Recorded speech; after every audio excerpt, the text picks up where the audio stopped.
want to change your experience of yourself in some way, shape, or form, or just up it a little bit? And do you all have an image of that? Can you all imagine that reality? You can, otherwise you wouldn't have the idea of change.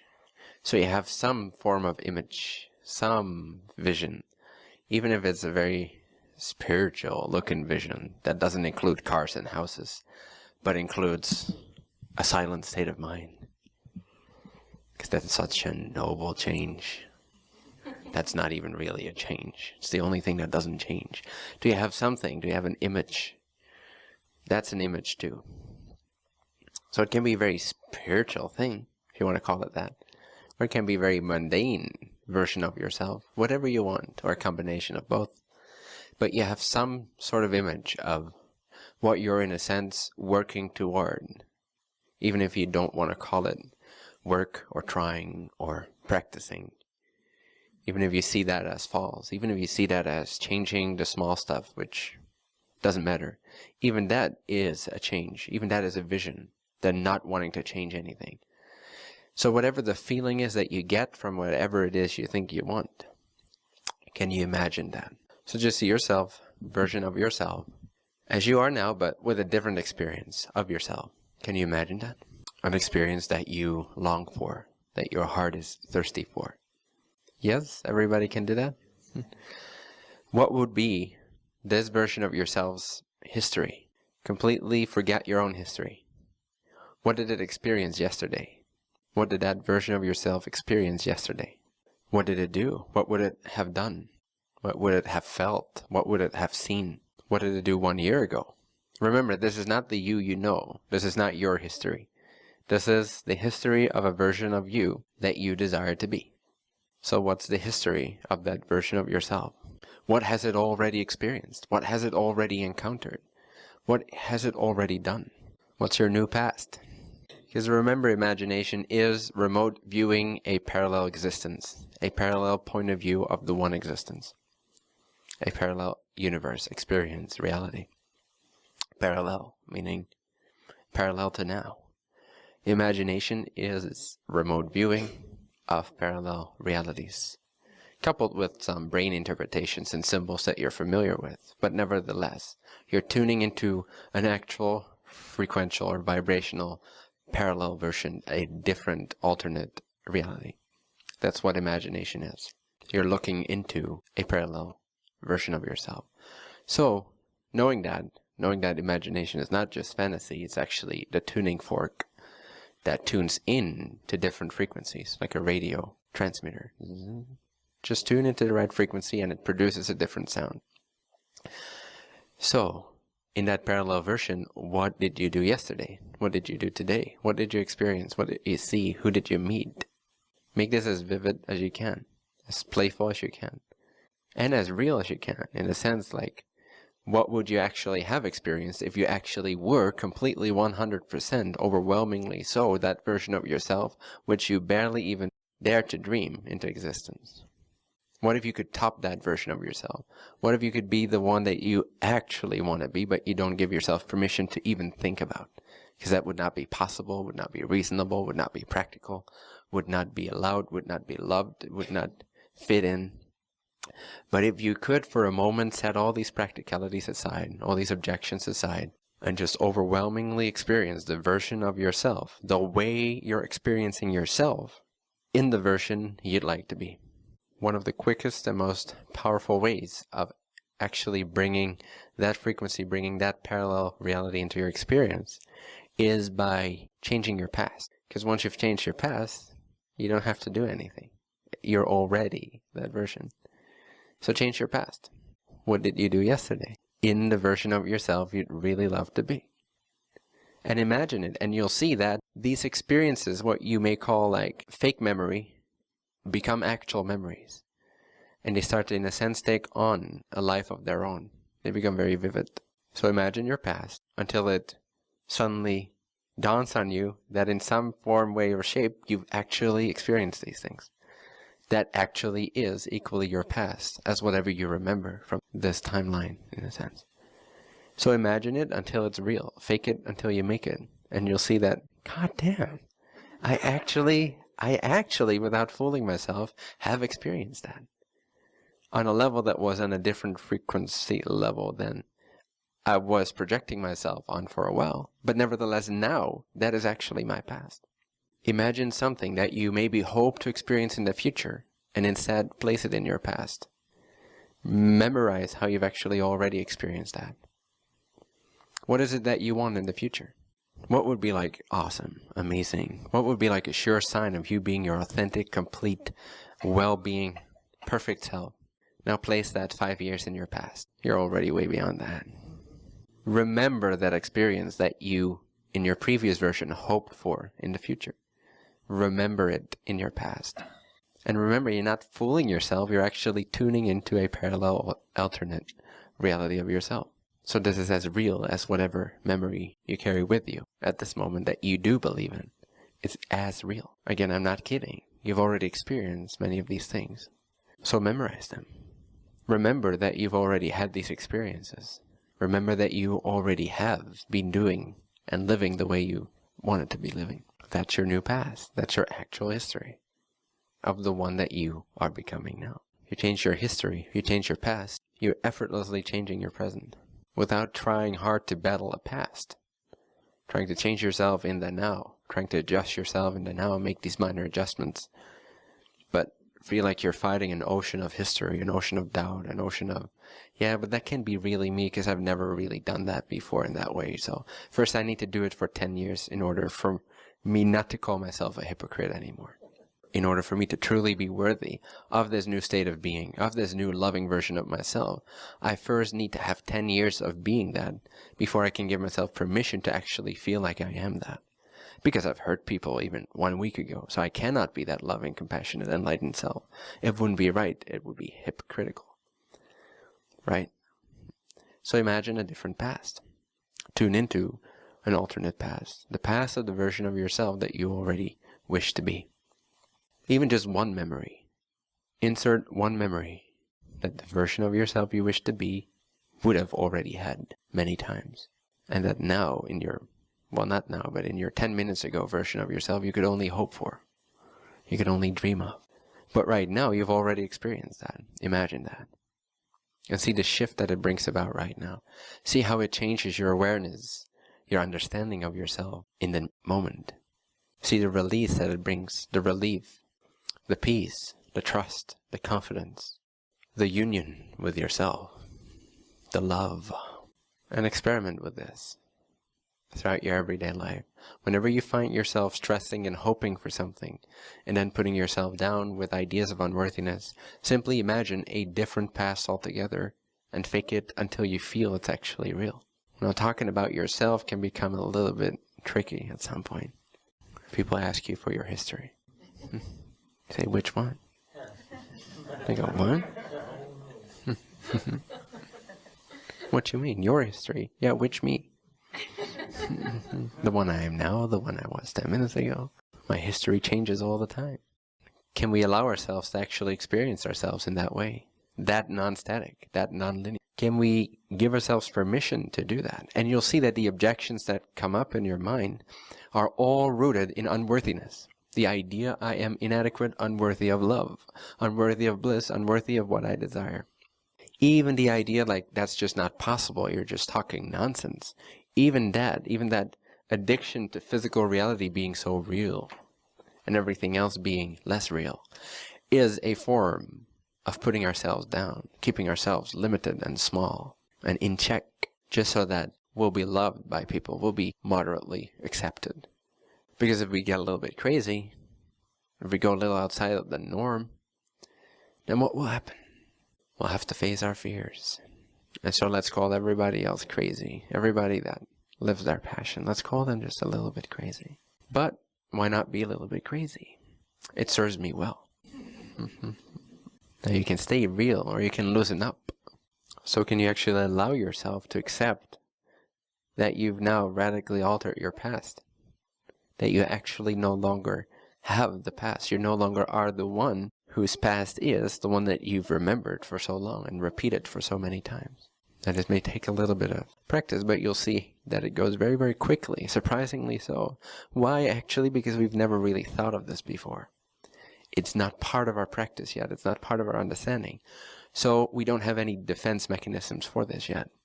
And it will take a while before they develop, but before they develop, we've already gotten the hang of this, and we already have a different understanding of ourselves, because we've changed our past. So that you'll see this goes very quickly. This goes very rapidly. Even if you don't believe in it entirely, you'll start to feel the effects. If you change your past, you'll start to transform right now. If you give it the benefit of the doubt, this practice, you don't even have to believe it's absolutely true. You can just think it's fantasy if you want to.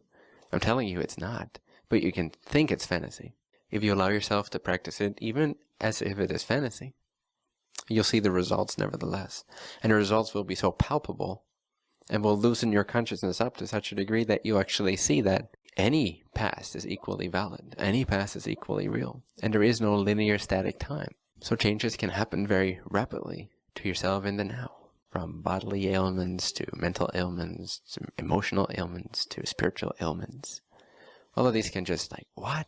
Where's my tumor on my neck? It just disappeared. Now, I've not actually researched this, but I've heard that there are documented cases of people that have, what's the word? I forgot, schizophrenic. That actually, when they become the other person, their tumor disappears. And when they go back to the other person, their tumor reappears. Or their eye color changes. It's that real. Your fantasy, what you've labeled fantasy in Crazyland, is that real. They are able to manipulate reality and heal cancer within themselves within a few seconds. And yet you call them crazy. Who's the crazy ones? There's a lot to crazy people, you know. There's a lot of secrets there. So change your past and you will see actual different results right now.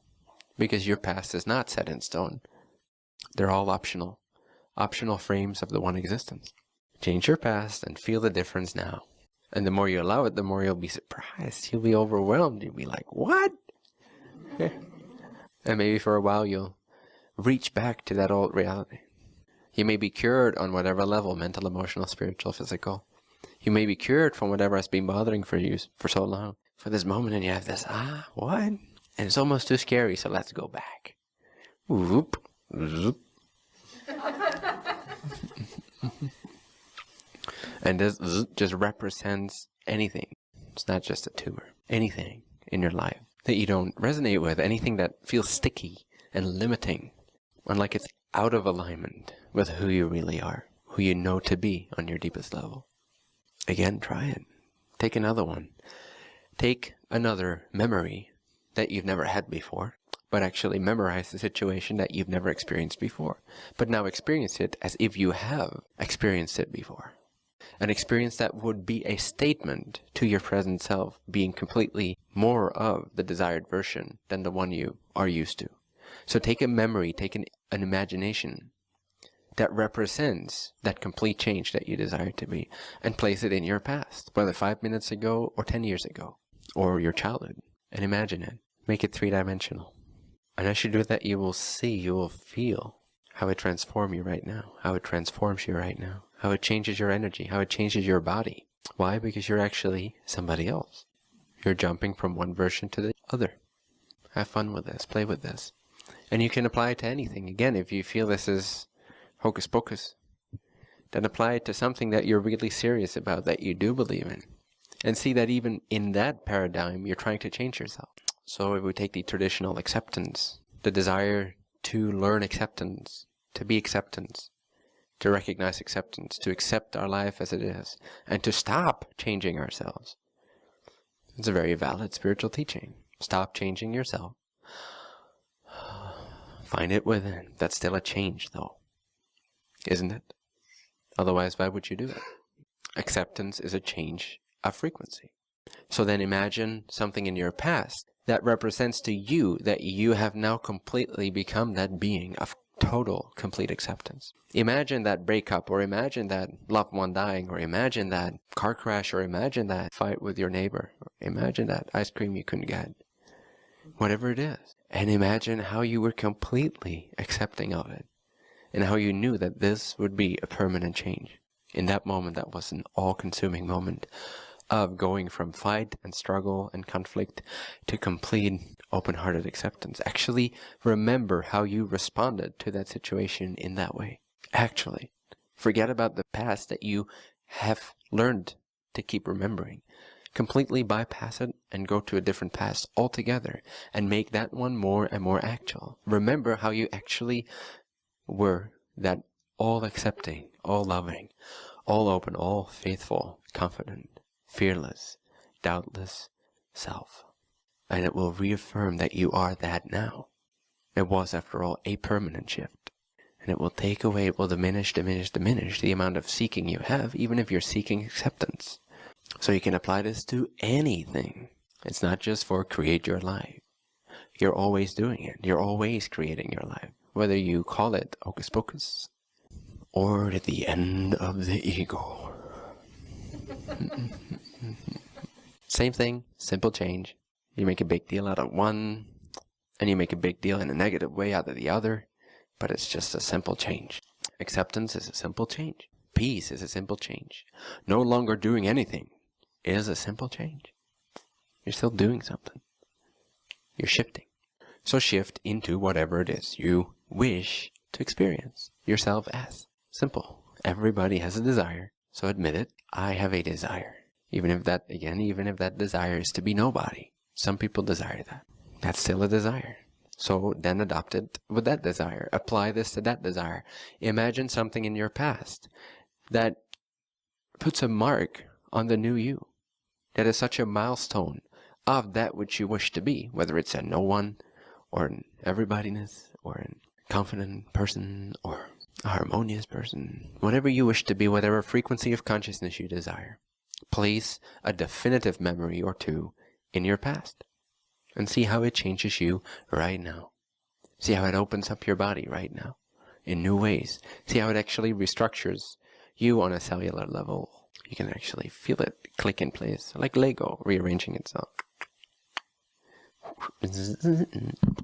And before long you'll realize that there is no static self. You can be whatever you want to be whenever you want to be it. And again, one of the easiest sort of slippery, under the radar kind of methods is to change your past. Because the mind never prepared itself for that. It never built up any defenses. There is no turret waiting for you at the gates of your past. So change your past and bypass your mind and be whatever you wish to be. And only you can know what it is that you truly wish to be. And you'll become more and more honest with yourself as to what that actually is. It will become clearer and clearer. And you'll see that it may not be having more numbers in your bank account. It may not be safeguarding your life. It may be very risky, even, or adventurous. What you think you desire may sort of start to shift as you up your frequency through practices like this. As you loosen up your consciousness. It becomes clearer and clearer what it is you actually want. Once you stop being so insistent on this way or that way, this form or that form, you see that underlying all these symbols, there's something you actually desire. In any given moment is a very sort of deep longing for a particular frequency, for communion with a particular frequency of consciousness. Can be love, can be peace, can be openness, can be challenge, can be adventure, can be action, can be restfulness. And that can change, that depth, even the deepest desires can change from one second to the next. So learn to listen without history, without future. Without getting stuck in one particular history or one particular future. Allow yourself to be surprised by that more intelligent, faster working, higher part of yourself, which is there solely for your benefit. So allow it to surprise you, allow it to transform you. Allow it to shift you from one past to another past, from one projected future trajectory to an entirely new, unsuspected future trajectory. You'll be able to move around. And many of your problems and many of your suppressions and depressions and anxieties will start to disappear. Why? Because right now, what your soul truly desires is for you to shift around much more than you do. One day it wants to be this, one day it wants to be that, the next day it wants to change things. But we don't really allow that. I'm not saying your life should become total chaos, but isn't it already, kind of? So what's a little bit more of that flexibility factor worked into it. So become more flexible, more fluid, like water, and allow yourself to have a different past, to remember a different past. And it can get kind of funny, because you, in a sense, get memories that you're not sure whether you actually experienced. But then you realize, like, hey, I actually experienced all of them. They're all equally valid and true. They're just on different parallel space-time frames, timelines. But they're all part of me. But now you become so open to no longer being one static self that you're not sure what's real and what's not anymore. Because you realize everything is real and everything is not real at the same time. It becomes playful. So then you don't have any obligations to your past self-accusations. Doesn't mean you can't learn from experiences you've had, but you'll stop limiting yourself now based on an idea of your past. Because you see, which past? Again, doesn't mean you're not learning from experiences, but you no longer call the experiences you've had your definitive past. They're all your past. Your past can be whatever you imagine it to be. And again, it's a very powerful way to change yourself now. In a sense, it's the same principle at work when we imagine something in the future that excites us. It's the same idea. It excites you now. It generates that new frequency, that new version of yourself now. But if you imagine it in the future, sometimes it can come with, yeah, that can't happen, it can't be real. I can't make that. I'm incapable of that. I need more money to do that or to be that. But if you place it in your past, maybe it's a little easier. Maybe it's a little more definitive. Again, your mind can't really deal with this. Its defenses can't really deal with this. So you're bypassing your security system. Give it a shot. Give it a chance. Whenever you feel like playing with this, wherever you are, or sit down maybe even, and imagine an alternate past. And allow that imagine to become so all-consuming that you start to believe in it. That's not dangerous. Unless you do it with so much projected sense of, oh, I need my life to change. Did you go and distort that in some way and go and do ugly things in the name of having changed your past? Yes, but that's no longer my past. I don't have to hold on to this agreement anymore with you that I've made, because I've changed my past. Toodaloo. You only have to do that kind of stuff if you're not confident of your ability to be all things. Only if you're in a state of perceived lack and need do you need to distort things in a negative way for others or for yourself, because it's the same thing in the end. Because you're trying to run away still. Stop running away. Just imagine whatever you wish to be. Let it fulfill you. Let it enrich you. Let it reveal to you that you are all things, that you are all possibilities within yourself. Then integrity comes naturally. Love and compassion comes naturally. Respect comes naturally. Because you no longer need, you see, because you already have. If you already have, then why should you shoot anybody in the head to get what you want? You already have. Any of these exercises simply function to realize that you already are and already have everything that you could possibly ever be or have within yourself, within consciousness. All is consciousness. All realities exist now within consciousness. Tune into whatever one resonates most. Be that frequency and allow yourself to be fulfilled. See that you're not in need. You may be passionate yet about the next change, but that's not the same as need. That's just going with the flow, in the now. Not worrying about the hows, the whens, the why. Only attending, only responding, your respondability. Only responding to what's now. How you want to vibrationally respond to what's now. And that will set the course. And that will determine the hows, the whens, the whys. You can't determine the hows, the whens, the whys by changing the hows, the whens, the whys. You can only change the hows, the whens, the whys by changing your frequency and jumping to a different version of yourself, different version of reality.